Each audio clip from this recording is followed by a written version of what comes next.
Құрметті достар, бүгін біз жуадан маринадталған жуа жасаймыз. Кей жерде жуа дейді, кей жерде пияз дейді. Жалпы жуа деп айтамыз біз.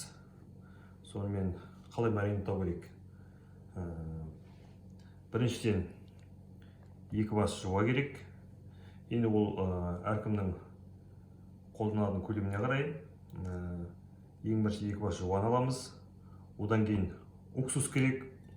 Уксустың әр түрі бар. Мына жерде немецкий алма қышқылы, яблочный уксус, бұл жерде 5%, немесе мынандай 70% уксусный кислота болады. Одан бөлек бізге тұз керек, қант керек, және мынадай укроп керек. Укроп енді кейде оның свежий түрде болады. Сосын бізге су керек. Сонымен бастаймыз. Біріншіден жуаны жақсылап турап аламыз. Тураған кезде ортасынан бөліп, содан кейін осылай жартылай кесуге де болады. Негізі дөңгелек қылып ұзағынан кесуге болады, бірақ мен бұрын жасап көрген, бұл ыңғайсыздау болады. Негізі маринадтау осылай жіңішкелеп турауға осылай жартынан бөлген дұрыс.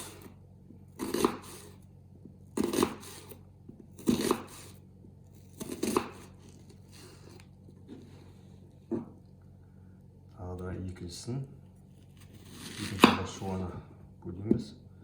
Артықтан алып тастаймыз.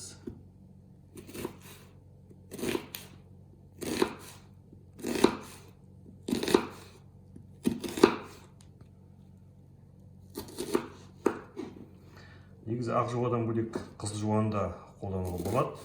Қызыл жуа тәттірек, бірақ енді оны қазіргі уақытта базардан алу керек. Соған байланысты қолдағы бар ақ жуамен жасай беруге де болады. Осылай кесіп аламыз. Кесіп алғаннан кейін қолмен шамалап, былай араларын ашып дайындаймыз. Одан бөлек енді маринадты дайындаймыз. Оған біріншіден жасалатын маринадтың көлеміне байланысты. Мына жерде 200 грамм су бар. Егер аз көлемде керек болса, маринадталған жуа мынадай 100 граммдық ыдыспен су қосуға болады. Біз бұл жерде 200 грамм су алдық. Мына жерде су бар. Соны мынадай ыдысқа құямыз. Құйғаннан кейін бұған ұмытпау керек. Егер 70% уксус болса, одан 2 шай қасық қана қолданамыз. Немесе 9% уксус болады. Ондай жағдайда үлкен ас қасықпен 2 қасық құямыз. Бізде 5% алма қышқылы болғандықтан біз бұл жерде толтырып ас қасықтан 2,5 қасықтай құямыз.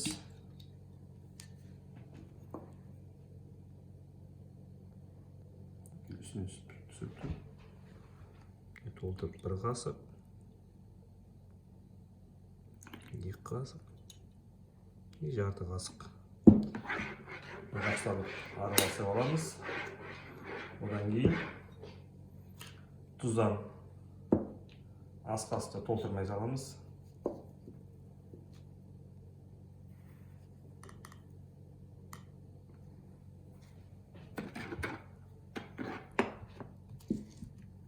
Тұз, одан бөлек 1 ас қасық толтырып қант саламыз. Барлығын жақсылап араластырамыз.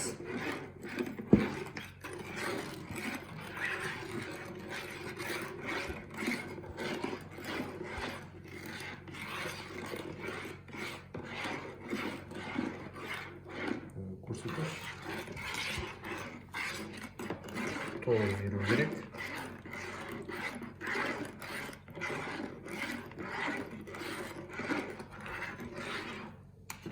Иісінің кереметтігі сезіліп тұр. Енді осы дайын болған маринадқа мына жуан саламыз.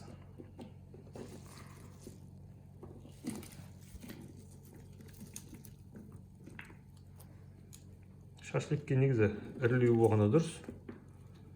Ал егер палау басқа қонақтарға болса, жіңішкелеп әдемілеп турауға болады.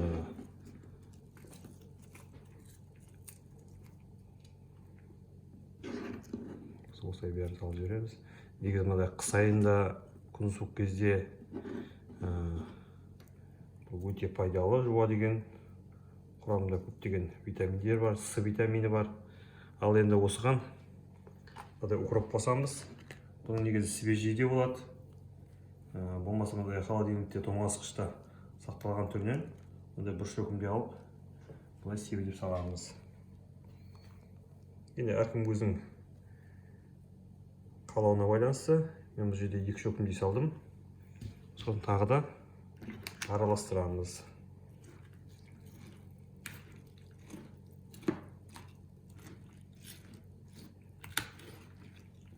Жақсылап араластырамыз да бастырып қоямыз. Естеріңізде болсын, негізі табиғатқа шығып немесе шашликке болса, өзі отбасыңмен жейтін болсаң, жуаның ірілеу болған дұрыс. Ал егер қонақтарға дайындайын десеңіз, немесе палау, плов дейміз, соған бетіне сеуіп жасайтын болсаңыз, онда жіңішкелеп, әдемілеп тураған дұрыс. Міне осылай араластырып қойдық.